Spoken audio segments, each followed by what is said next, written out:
Selamat datang kembali.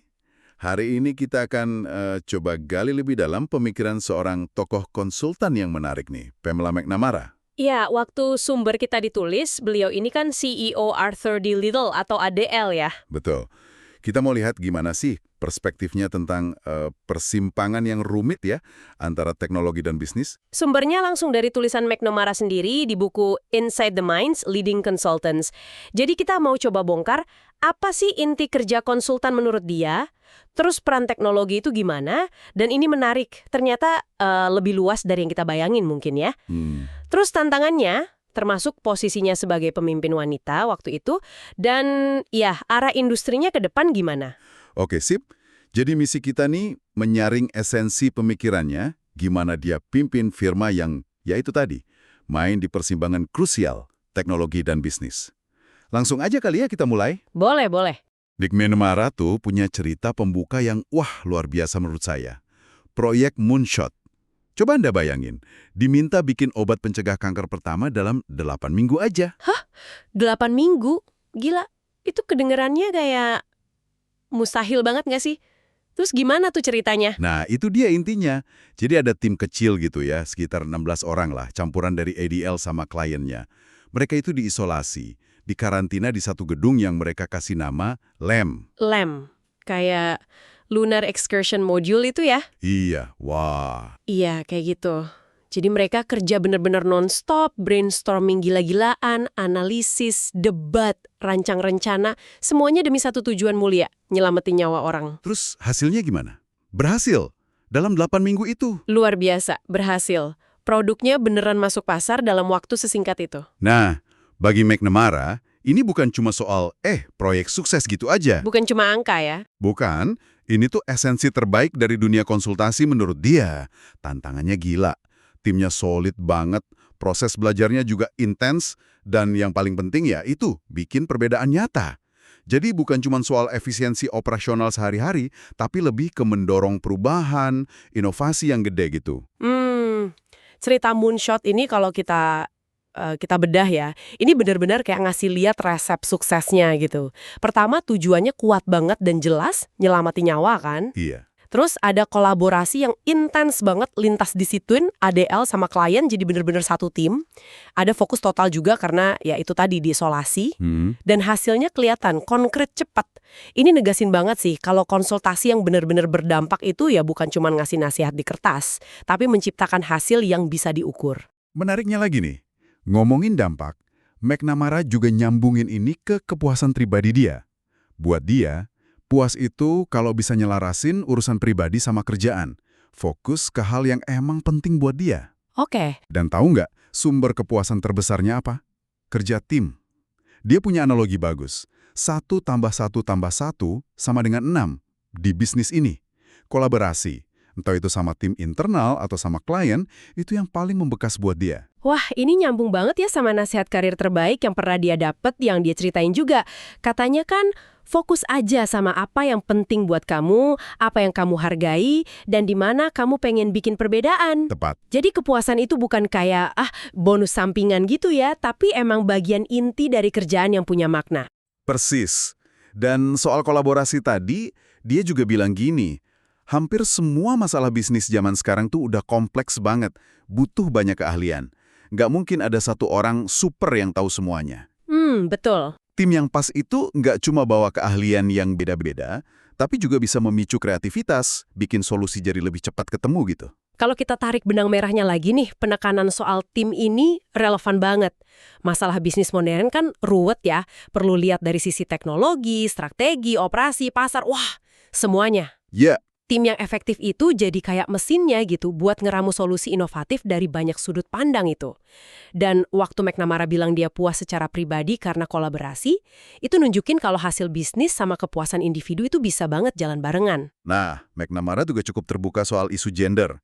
Dia ngakuin, ya waktu itu, dunia konsultasi isinya lebih banyak laki-laki. Iya, itu umum ya di banyak industri saat itu. Betul.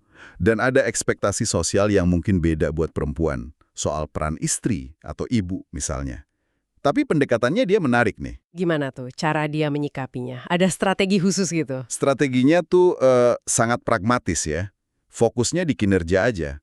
Buat dia, kalau Anda kompeten, percaya diri, profesional, ya udah, gender jadi nggak relevan lagi. Yang penting kan hasil kerjanya. Masuk akal. Dia juga ngakuin kok, peran mentor. Dan mentornya itu ada pria, ada wanita dalam karirnya. Dia juga bilang untungnya di EADL waktu itu udah lumayan banyak profesional wanita senior yang bisa jadi contoh. Intinya sih, kata dia, belajar aja dari siapapun yang sukses bawa hasil dan bisnis baru. Nggak usah lihat gendernya. Wah, ini pendekatan yang bisa dibilang sangat meritokratis ya. Fokusnya ke dasar-dasar penting aja, kuasai bidangmu, hasilkan profit, tantang klien dengan cara yang benar, jaga integritas, perhatiin sisi manusianya. Ini kan berlaku buat semua orang, ya kan? Iya, iya. Yang menarik, di garis bawah itu cara dia lihat mentorship.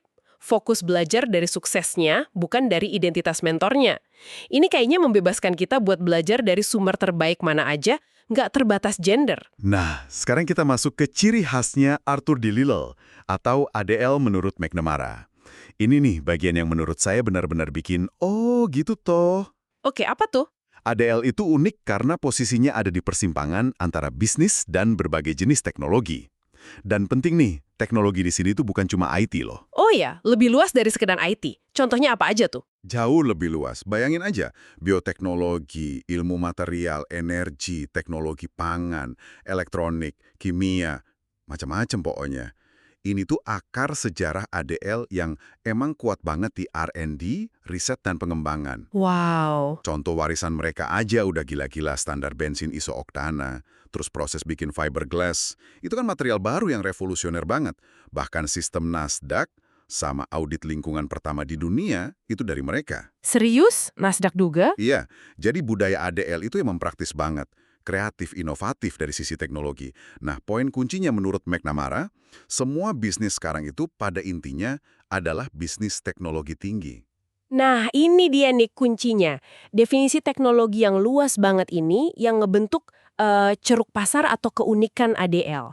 Mereka jadi bukan sekedar firma strategi biasa atau firma IT biasa. Beda ya? Beda. Mereka paham interaksi yang rumit antara macam-macam teknologi tadi dengan strategi dan operasi bisnis. Ini nguatin argumen McNamara kalau hampir setiap keputusan bisnis penting sekarang pasti ada komponen teknologinya. Entah itu soal produknya, manufakturnya, rantai pasoknya, atau model bisnisnya. Makanya nilai tambah ADL, kayak kata McNamara, itu datang dari kemampuan mereka ngerekrut orang yang punya pengalaman industri, plus ahli fungsional klasik, terus disatuin dalam tim multidisiplin. Ngomong-ngomong soal resep sukses, McNamara punya 5 aturan emas nih versinya dia. Coba kita bedah intisarinya ya. Oke, 5 aturan emas. Apa aja tuh? Pertama, kenali keunikan Anda, niche. Harus tahu persis apa yang bikin firma Anda beda. Kayak fokus teknologi ADL tadi. Dan jangan cuma ikut-ikutan tren manajemen sesaat yang lagi ngehits. Harus punya identitas kuat ya? Betul. Kedua, rekrut orang terbaik. Keahlian teknis itu wajib, tapi yang bikin beda banget itu keterampilan interpersonal atau people skills. Orang yang energinya tinggi, bisa eksekusi ide jadi nyata, punya integritas, terbuka, fleksibel, dan berani beda pendapat, tapi secara konstruktif. Jadi bukan cuma pinter teori ya? Bukan cuma itu. Ketiga, bangun tim kuat. Ini dia mesin inovasinya buat hadapin masalah kompleks.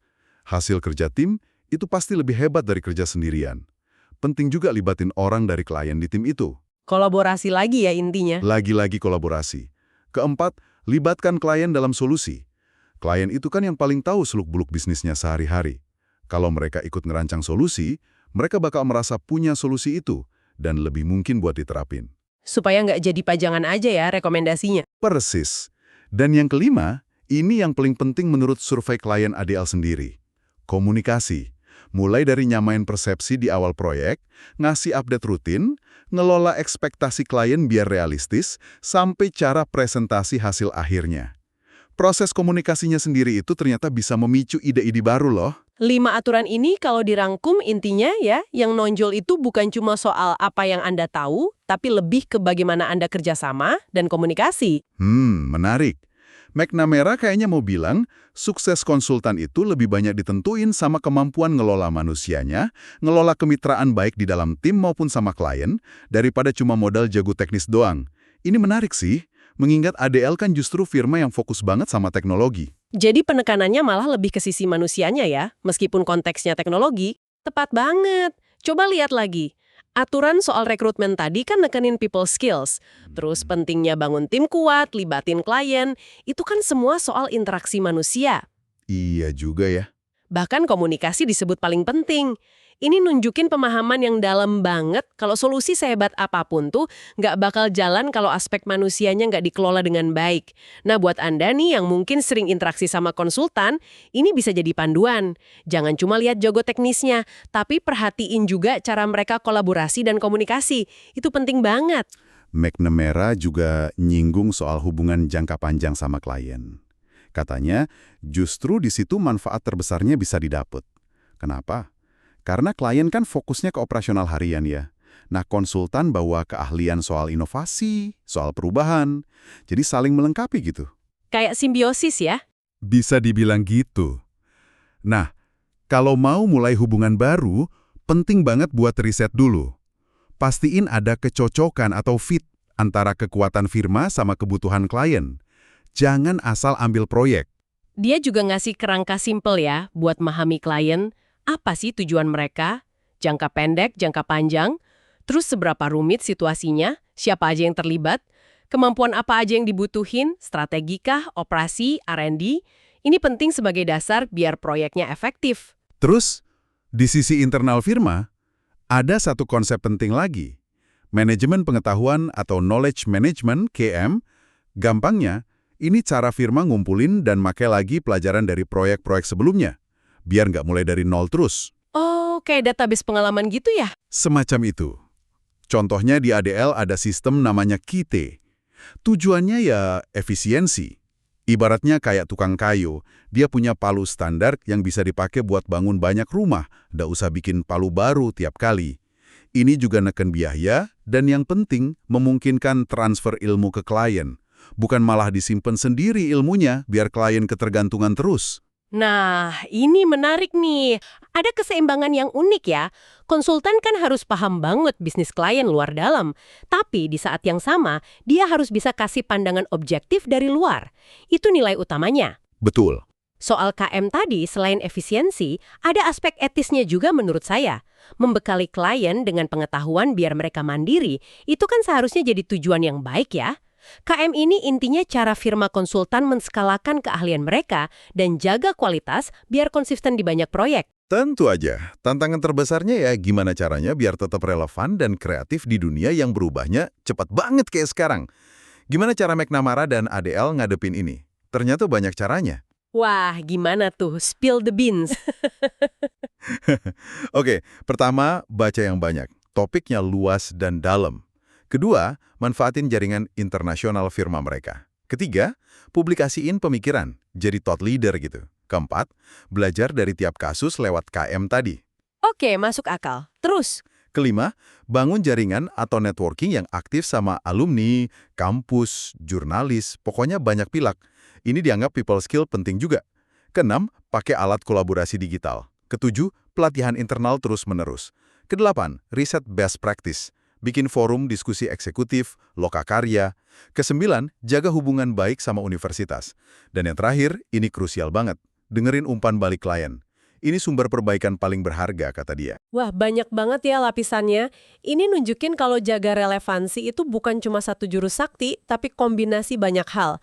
Ada usaha individu, ya kayak baca, networking, ada proses internal kayak KM, training, ada juga masukan dari luar, terutama feedback klien tadi.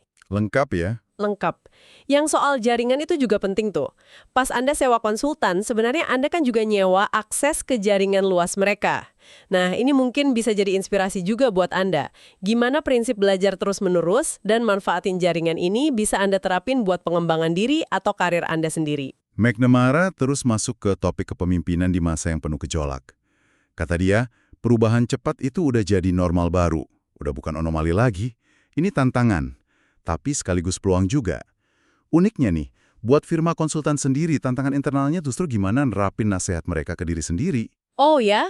Kenapa gitu? Karena fokus mereka kan biasanya keluar ke klien. Jadi kadang lupa berkaca. Iya juga ya.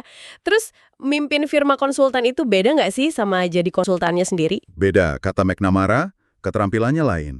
Tapi pelajaran dari dunia konsultasi tetap bisa dipakai buat mimpin. Nah, di tengah guncangan perubahan itu, ada satu pegangan yang penting banget. Nilai bersama atau shared values. Contohnya nilai-nilai ADL kayak inovasi, keunggulan, kolegialitas, integritas. Nilai-nilai ini jadi kayak jangkar pas strategi mungkin harus berubah-ubah. Jadi bagian dari identitas atau merek firma itu sendiri. Peran nilai sebagai jangkar ini penting banget ya. Pas pasar naik turun, teknologi baru datang, nilai bersama itu ngasih arah dan bikin tim tetap solid. Pengakuan McNamara kalau firma konsultan pun kadang susah nerapin nasihatnya sendiri itu juga jujur banget sih. Iya, relatable ya. Iya, ini nunjukin kalau tahu sama melakukan itu emang dua hal yang beda. Kemampuan ngelola turbulensi ini kan erat banget kaitannya sama ketahanan atau resiliensi organisasi ya. Terus gimana cara ADL ngelola resiko dan siklus bisnis yang naik turun? Kuncinya, kata McNamara, diversifikasi. Diversifikasi gimana tuh? Punya klien dari berbagai industri, jadi kalau satu industri lagi lesu, yang lain mungkin lagi bagus. Terus, nawarin layanan yang macam-macam, juga ada yang cocok buat pas ekonomi lagi bagus, ada yang buat pas lagi susah. Contohnya dia sebut, nyimbangin antara sektor energi sama telekomunikasi yang siklus bisnisnya sering beda. Ini proses yang dinamis, harus adaptasi terus. Dan penting juga buat jaga kontak sama klien kapan aja, bukan cuma pas lagi ada proyek. Strategi diversifikasi ini baik klien, industri maupun layanan, ini kan prinsip manajemen resiko dasar ya. Jangan taruh semua telur di satu keranjang, apalagi di bisnis yang fluktuatif kayak konsultasi. Ini bikin firma jadi lebih tahan banting kalau ada guncangan di satu area tertentu. Nah, soal nentuin tujuan, proses di ADL itu katanya iteratif, jadi bolak-balik gitu. Melibatkan pimpinan puncak, terus pemikir-pemikir internal, lalu rencananya diturunin ke seluruh lapisan organisasi. Tapi tetap ada ruang buat masukan dari bawah ke atas. Jadi nggak top-down murni ya? Nggak murni. Dan lagi-lagi nih, yang jadi kunci, komunikasi. Terus-menerus digaungkan tujuan dan nilai-nilainya lewat berbagai cara, formal maupun informal. Pendekatan yang partisipatif dalam nentuin tujuan, ditambah komunikasi yang intensif, ini penting banget buat jaga fokus dan keselarasan di bisnis yang sangat bergantung sama orang kayak konsultan. Kalau orang ngerasa dilibatin, mereka kan lebih ngerasa punya tujuannya itu. Betul. Komunikasi yang terus-menerus juga mastiin semua orang gerak ke arah yang sama, nggak simpang siur. McNamara juga nekenin perlunya berani ambil resiko. Tapi resiko yang diperhitungkan ya, calculated risk. Firma yang mau jadi terdepan tuh nggak bisa cuma main aman terus. Perlu punya operasi yang andal, tapi juga harus berani coba hal baru secara strategis. Ada contohnya nggak resiko yang pernah diambil ADL? Ada, dia kasih contoh kayak waktu ADL merintis bidang analisis rasa atau audit lingkungan pertama kali. Atau waktu mereka bikin perusahaan anak atau spin-off. Kuncinya, ada strategi yang matang di balik keputusan ambil resiko itu. Nah, perlu digarisbawahi ya, ini resiko yang diperhitungkan. Bukan asal nekat atau judi. Pasti ada analisisnya, ada pemahaman pasarnya, ada kesiapan juga buat ngelola kalau ternyata gagal. Pengambilan resiko yang cerdas kayak gini nih yang justru mendorong inovasi dan bikin perusahaan tetap relevan, tetap di depan kurva perubahan. Terakhir nih, gimana pandangan McNamara soal masa depan dunia konsultasi? Ini menarik banget kesimpulannya. Oke, gimana prediksinya? Pertama, teknologi. Ingat ya, dalam arti luas tadi, bakal tetap jadi jantungnya inovasi bisnis. Nggak akan berubah. Kedua, perubahan makin cepat. Justru kebutuhan akan konsultan bakal makin meningkat, kata dia. Menarik. Ketiga, ada pelajaran penting dari gelembung.com dulu. Klien itu makin pintar. Mereka nyarinya nasihat yang realistis. Ada isinya, bisa dipertanggungjawabkan. Dan mereka lebih percaya sama orang yang punya pengalaman bisnis nyata. Bukan cuma lulusan baru yang jago teori. Jadi substansi lebih penting dari sekedar hype ya? Betul banget. Nah, masa depan itu, kata dia, bakal jadi milik firma yang bisa. 1, milih teknologi mana yang benar-benar relevan buat klien. 2, mengintegrasiin teknologi itu ke bisnis klien secara strategis. 3, bisa mindahin aplikasi teknologi antar industri. 4, kasih nilai nyata dan terukur fokus ke hasil, bukan cuma ikut tren. 5, jadi mitra kerja sejati, termasuk bantu implementasi. Dan ke-6, bisa antisipasi dan adaptasi super cepat. Wah, banyak ya syaratnya. Banyak. Nah, pertanyaannya sekarang, apa artinya semua ini buat Anda? Kalau kita simpulkan ya, pandangan masa depannya McNamara ini kayaknya kelihatan ada pergeseran besar. Bukan lagi sekedar ngasih nasihat pintar di atas kertas, tapi lebih ke arah implementasi, jadi mitra sejati dan harus bisa buktiin nilai nyatanya. Jadi lebih ke hasil akhir ya? Iya, akuntabilitasnya lebih tinggi. Kombinasi keahlian bisnis plus pemahaman teknologi yang mendalam jadi makin krusial. Prediksi soal kemitraan dan akuntabilitas yang meningkat ini relevan banget sih sama kondisi sekarang. Artinya buat Anda, mungkin saat Anda cari penasehat atau mitra, pertimbangin nggak cuma analisisnya aja, tapi juga rekam jejak implementasinya gimana, pemahaman teknologinya relevan nggak, dan kemampuan mereka buat jadi mitra yang ikut tanggung jawab sama hasilnya. Ini juga jadi tantangan buat Anda sendiri sih, buat ngelihat masalah bisnis yang terkait teknologi itu secara lebih terintegrasi. Oke, jadi kesimpulannya nih, dari penelusuran kita ke pemikiran Pamela McNamara, kita jadi lihat ya betapa krusialnya perpaduan antara teknologi yang artinya luas banget tadi dengan strategi bisnis.